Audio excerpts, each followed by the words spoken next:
아직도 우리의 집은 내 집이나 마찬가지지 하며 예고 없이 냉장고 채워주고 청소 도와주러 가고 계신가요? 사실 그 행동 때문에 보이지 않게 큰 손해가 생깁니다.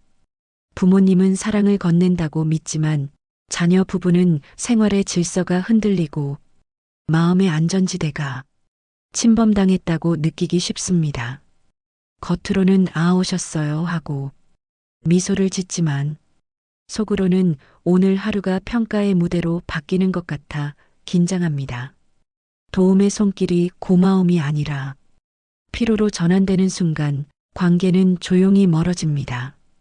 우리가 오랫동안 믿어온 자식 집은 편히 드나들어도 된다는 상식, 사실은 통하지 않는 시대가 되었습니다. 결혼한 자녀의 집은 두 사람이 합의로 만든 독립된 세계이고 그 세계의 규칙을 존중받을 권리가 있습니다. 누군가의 쉼을 지키는 것이야말로 진짜 예의라는 거죠. 그러니 가끔 들르는 정도쯤이야라는 마음이 실제로는 거리를 넓히는 출발점이 될 수 있음을 인정해야 합니다. 그래서 오늘은 결혼한 자녀 집에 절대로 함부로 가면 안 되는 충격적인 이유 3가지와 정말 가도 좋은 딱 그때의 조건을 분명하게 말씀드리겠습니다. 이 영상을 끝까지 보시면 서운함 없이도 더 가까워지는 방문의 타이밍과 말투, 그리고 자녀가 먼저 보고 싶어지는 부모로 바뀌는 방법을 알게 되실 거예요. 시작하기 전에 앞으로도 마음을 가볍게 해드릴 콘텐츠를 놓치지 않도록 구독과 좋아요, 그리고 알림 설정까지 한 번만 눌러주시면 큰 힘이 됩니다. 핵심부터 분명히 말씀드리겠습니다. 오늘의 주장은 이것입니다. 결혼한 자녀 집 방문은 습관이 아니라 합의여야 합니다. 왜 그래야 할까요? 집은 그들의 일과와 감정이 회복되는 유일한 은신처이기 때문입니다. 밖에서는 하루 종일 눈치 보고 표정 관리하지만 집에서는 비로소 누구의 시선도 없이 쉬고 싶습니다. 그 평온이 예고 없는 방문, 잦은 간섭, 선 넘는 호의 앞에서 쉽게 깨집니다. 도와주려고 간 건데 왜 서운해하지? 라는 물음은 부모의 관점이고 우리 방식이 무너지니 힘들어요가 자녀의 진짜 속마음입니다. 근거도 분명합니다. 실제로 많은 부부가 우리 집만의 리듬을 가장 큰 가치로 여깁니다. 냉장고의 위치부터 아이의 저녁 루틴, 주말의 휴식 순서까지 사소해 보이는 질서가 관계를 지탱합니다. 그 질서가 한번 뒤집히면 다음 방문이 예고되었더라도 집안은 청소, 식사, 대화까지 준비해야 하는 행사로 변합니다.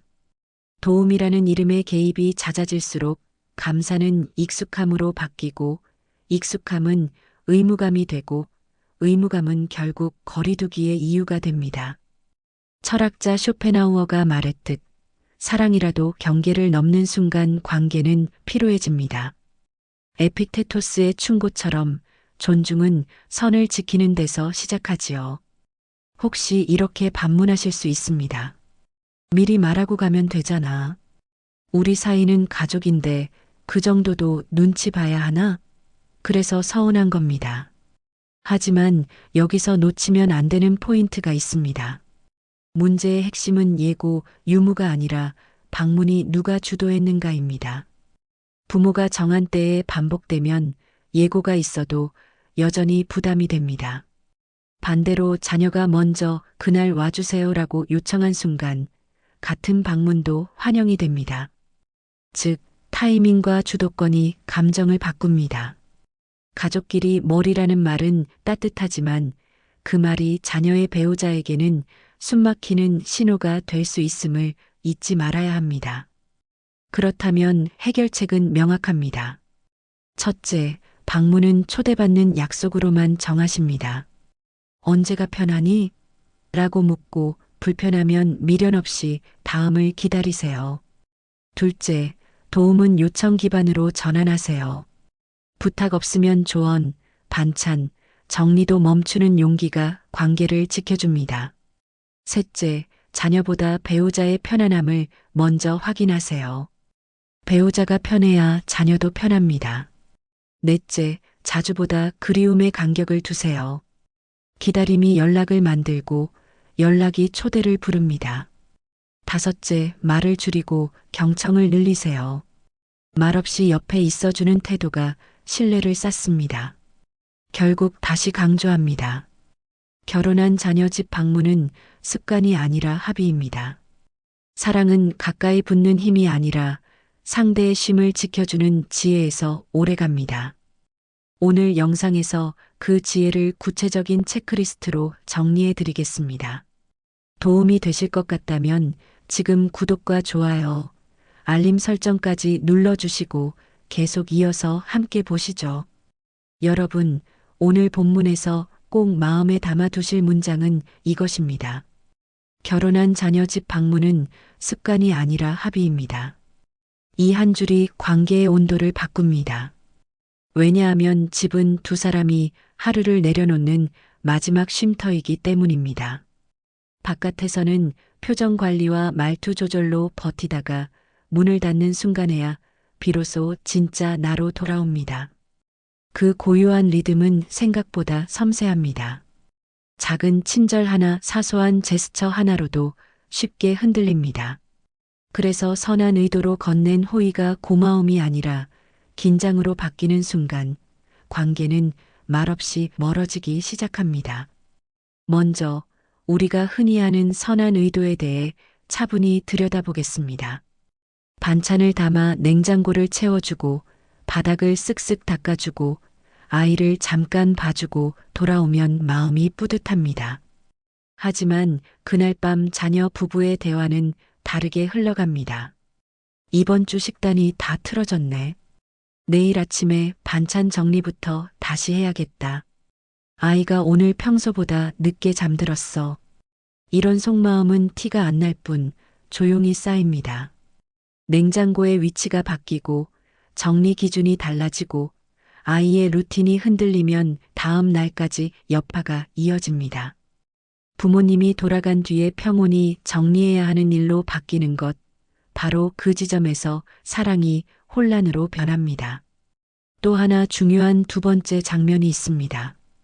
자녀가 아닌 자녀의 배우자 마음속에 있는 보이지 않는 경계입니다. 결혼은 두 사람이 함께 만든 새로운 세계이고 그 세계의 문패에는 우리라고 적혀 있습니다. 그래서 가족이니까 편하게 들어갈 수 있다는 말은 따뜻하지만 배우자에게는 경계가 내려가는 신호로 들릴 수 있습니다. 그때 자녀는 사이에서 소모됩니다. 부모의 말도 맞고 배우자의 불편함도 이해되어 속이 타는 겁니다. 아이 이유식은 이렇게 해야지. 우리 때는 다 그렇게 했어. 이 말들이 조언을 넘어 평가로 느껴질 때 공기는 단숨에 차가워집니다. 표정은 굳고 말수는 줄고 함께 있어도 각자 마음이 멀어집니다. 그 순간 자녀는 속으로 결심합니다. 다음 만남은 조금 미루자. 사랑의 의도가 거리두기의 이유로 변합니다. 그리고 마지막 세 번째로 예고 없는 방문이 만들어내는 긴장도 빼놓을 수 없습니다. 벨이 울리는 찰나에 집은 쉼터에서 행사장이 됩니다. 치울 것, 준비할 것, 말투와 표정까지 신경 써야 하는 목록이 머릿속에 펼쳐집니다. 그럼 미리 말하고 가면 되지 않나? 이렇게 반문하실 수 있습니다. 그러나 핵심은 예고가 아니라 주도권입니다. 부모가 정한 시간과 주기로 반복되는 방문은 예고가 있어도 준비해야 하는 행사로 느껴집니다. 반대로 자녀가 먼저 그날 와주세요라고 요청한 방문은 같은 방문이라도 환영이 됩니다. 주도권이 누구에게 있는지가 감정을 바꿉니다. 이것을 받아들이는 순간 관계의 답이 보입니다. 여기에서 많은 부모님이 떠올리는 걱정을 제가 대신 말해보겠습니다. 가족끼리 뭘 그렇게 까다롭게 하느냐? 하지만 까다로운 게 아닙니다. 가까울수록 쉽게 다칩니다. 경계는 멀어지기 위한 벽이 아니라 서로를 살리는 안전장치입니다. 도와주려고 가는 건데 왜 싫어할까? 도움은 요청일 때 선물이 되고 공급자 중심일 때 통제가 됩니다. 필요하면 불러줘. 이 한 문장이 마음의 무게를 가볍게 합니다. 그렇게 거리를 두다 보면 남처럼 멀어지지 않겠나? 오히려 그 반대입니다. 잠시의 간격은 그리움을 만들고 그리움은 연락을 부르고 연락은 초대를 부릅니다. 자주는 익숙함을 만들고 익숙함은 의무감을 만들지만 기다림은 반가움을 키웁니다. 그렇다면 이제부터 어떻게 해야 할까요?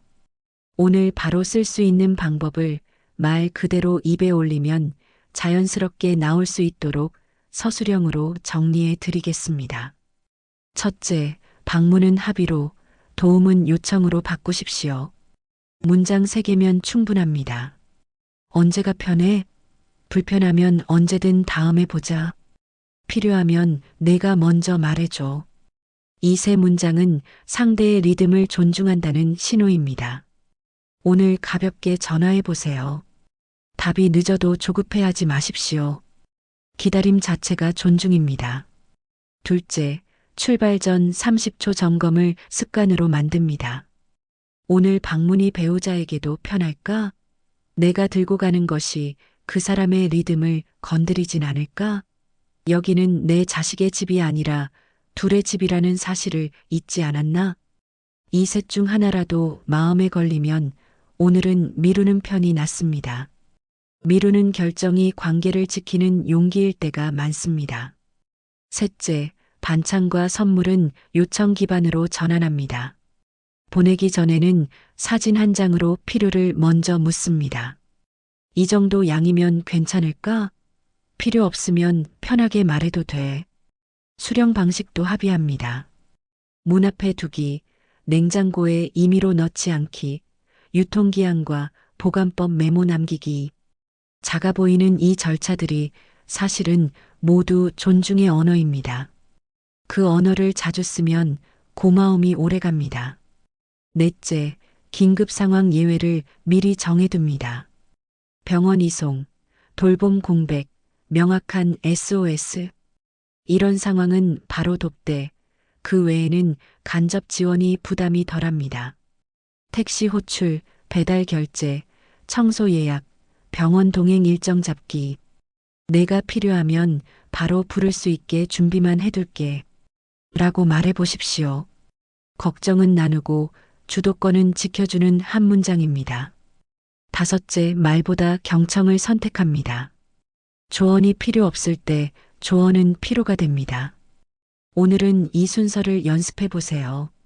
그러니까 오늘 가장 힘들었던 건 이 부분이었구나, 맞지? 라고 요약합니다. 그 마음 많이 속상했겠다. 하고 감정을 인정합니다. 내가 뭘 도와줄까? 아니면 들어만 줄까? 라고 선택권을 건넵니다. 그럼 오늘은 들어만 줄게. 로 마무리합니다. 듣는 시간은 신뢰를 쌓는 시간입니다. 침묵이 길어도 괜찮습니다. 침묵은 때로 최선의 공감입니다. 여섯째, 그리움의 간격을 만듭니다.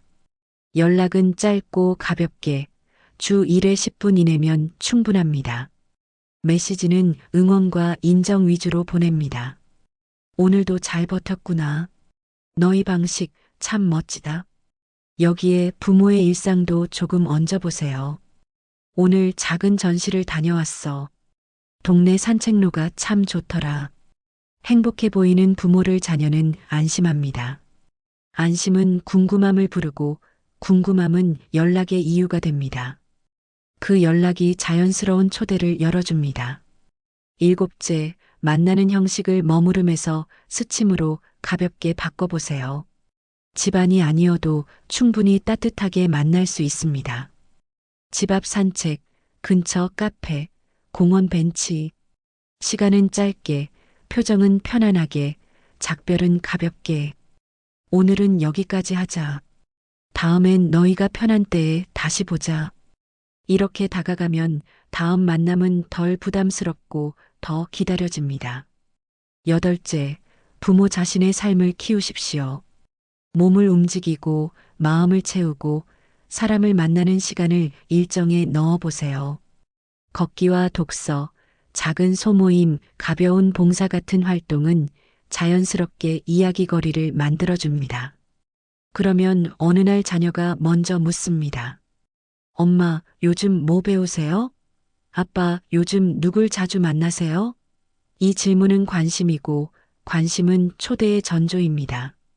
부모가 자기 삶에 충실할수록 자녀는 안심하고 거리를 둘 수 있고 그 거리는 오히려 관계를 오래가게 합니다. 마지막으로 상황별로 바로 꺼내 쓸 수 있는 말들을 서술형으로 녹여두겠습니다. 방문을 묻고 싶을 때는 이렇게 시작해 보세요. 이번 주는 내가 비워둘게. 편한 날 있으면 내가 먼저 연락해줘. 미리 정해둔 약속이 부담스럽게 느껴진다면 이번 주는 우리가 체력이 딸려서 다음에 편한 날 내가 먼저 연락할게. 라고 부드럽게 미룹니다. 반찬이나 물건을 건넬 때는 남지 않게 조금만 할게. 필요 없으면 편하게 말해줘. 사진 먼저 보내볼게. 라고 가볍게 물어봅니다. 조언 대신 질문이 필요할 때는 내가 해본 방법이 있긴 한데 필요하면 나중에 말해줄게. 우선은 너희 방식을 응원할게.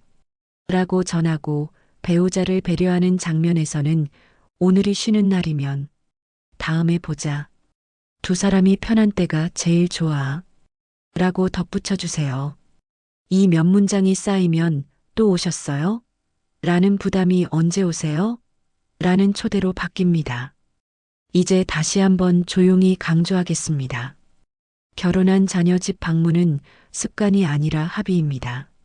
사랑은 가까이 붙는 힘만이 아니라 상대의 쉼을 지켜주는 지혜에서 오래갑니다. 기다림은 그리움을 만들고 그리움은 초대를 부릅니다. 오늘 들으신 원칙과 문장들을 여러분의 말투 안에, 여러분의 일상 안에 천천히 심어보세요. 한 걸음 물러섬이 자녀에게는 한 걸음 더 다가오고 싶은 마음이 됩니다. 그리고 그 마음이 모이면 언젠가 자녀가 먼저 문을 열고 이렇게 말할 겁니다. 엄마, 아빠, 이번 주말 우리 집에 오세요. 오늘은 정말 같이 있고 싶어요. 여러분, 오늘 이야기를 길게 나눴지만 핵심은 아주 단순합니다. 결혼한 자녀 집 방문은 습관이 아니라 합의입니다. 이 한 문장이 여러분 가족의 온도를 바꿉니다. 오늘 우리는 왜 함부로 가면 안 되는지 세 가지 이유를 살펴봤고 초대받는 부모가 되는 실전 문장과 행동 원칙까지 차근차근 정리했습니다. 이제는 머리로만 아는 것을 일상 속 작은 선택으로 옮겨볼 차례입니다. 먼저 오늘 내용을 한 줄로 정리하겠습니다. 도움은 요청일 때 선물이고 방문은 초대일 때 축복입니다. 짧지만 이 문장이 관계를 안전하게 지켜줍니다. 부탁받지 않은 호의는 통제가 되고 합의 없는 방문은 쉼터를 행사장으로 바꿉니다. 반대로 자녀의 리듬을 존중하고 초대를 기다리는 태도는 그리움을 만들고 그 그리움은 자연스러운 만남으로 이어집니다. 바로 실천할 수 있도록 오늘부터 적용할 하루 5분 루틴을 제안드립니다. 첫째, 메시지 한 줄을 보냅니다. 언제가 편해? 불편하면 편할 때 알려줘. 이 문장 하나로 자녀에게 주도권을 돌려주세요. 둘째, 냉장고 앞에서 멈춥니다. 사진 먼저 보내고 물어본 뒤에 필요한 만큼만. 이렇게 스스로에게 속삭여 보세요. 셋째, 말 대신 숨을 고릅니다. 조언이 떠오르면 한 박자 쉬고 들어만 줄까?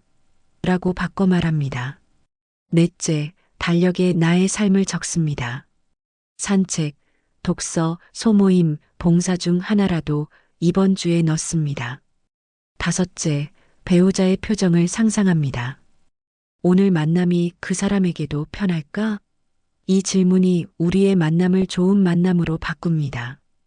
혹시 마음 한켠이 이렇게 속삭일지 모릅니다. 나는 그저 사랑했을 뿐인데. 맞습니다. 여러분은 사랑했습니다. 그 사랑이 틀린 것이 아니라 방식이 바뀌어야 할 때가 온 것입니다. 예전에는 자주 가서 챙겨주는 사랑이 환영받았을지 모릅니다. 이제는 거리를 지켜주는 사랑이 더 깊게 받아들여집니다. 가까이에서 돌보던 손길이 오늘은 멀리서 응원하는 눈빛으로 바뀝니다. 그 변화가 서운함을 덜고 존중을 채워줍니다. 그리고 언젠가 자녀가 먼저 이렇게 부를 겁니다. 엄마, 아빠, 이번 주말에 우리 집에 오세요. 진짜 같이 있고 싶어요. 그날은 반드시 옵니다. 기다림은 사랑을 닳게 하지 않습니다. 오히려 사랑을 고요하고 단단하게 익혀줍니다. 이제 여러분께 작은 과제를 드리겠습니다. 오늘 영상이 끝나면 종이에 단 3줄을 적어보세요. 첫째, 나는 다음 방문을 자녀의 초대로만 정하겠습니다. 둘째, 도움은 요청이 있을 때만 건네겠습니다. 셋째, 이번 주 내 삶을 위한 약속 1가지를 일정에 넣겠습니다. 종이를 눈에 잘 보이는 자리에 붙여두세요. 하루에 한 번 천천히 소리내어 읽어보세요. 읽는 순간 마음과 말투와 행동이 함께 달라집니다. 변화는 거창한 결심이 아니라 짧은 문장 하나에서 시작됩니다. 여러분, 오늘 이야기가 마음에 남으셨다면 이렇게 마무리해 보겠습니다. 오늘 우리는 관계의 경계가 사랑을 약하게 하는 벽이 아니라 사랑을 오래 지키는 난간이라는 사실을 확인했습니다. 난간이 있기에 우리는 안심하고 다리를 건너듯 경계가 있기에 우리는 더 멀리, 더 오래 함께 갈 수 있습니다. 부모의 사랑은 끝이 없습니다. 이제 그 사랑을 방식의 지혜로 완성해 보세요. 말수는 조금 줄이고 기다림은 조금 늘리고 경청은 조금 길게 가져가면 됩니다. 이 3가지가 쌓이면 자녀의 집문은 언제 오세요? 라는 환영으로 열릴 것입니다. 이제 여러분의 차례입니다. 오늘 들은 문장 중에 마음이 가장 편안해지는 한 줄을 선택해 바로 지금 자녀에게 메시지로 전해보세요. 언제가 편해? 단 3단어가 여러분의 하루와 가족의 계절을 바꿉니다. 그리고 댓글로 여러분의 경험을 들려주세요. 누군가에게는 그 한 문장이 큰 위로와 용기가 됩니다. 앞으로도 관계를 가볍게, 마음을 깊게 만드는 이야기로 찾아뵙겠습니다. 오늘 내용이 기대가 되신다면 다음 영상도 편안히 받아보실 수 있도록 구독과 좋아요를 눌러주세요. 알림 설정까지 하시면 필요할 때 가장 먼저 찾아가 조용히 손 잡아드리겠습니다. 여러분의 평온한 저녁을 응원합니다. 감사합니다.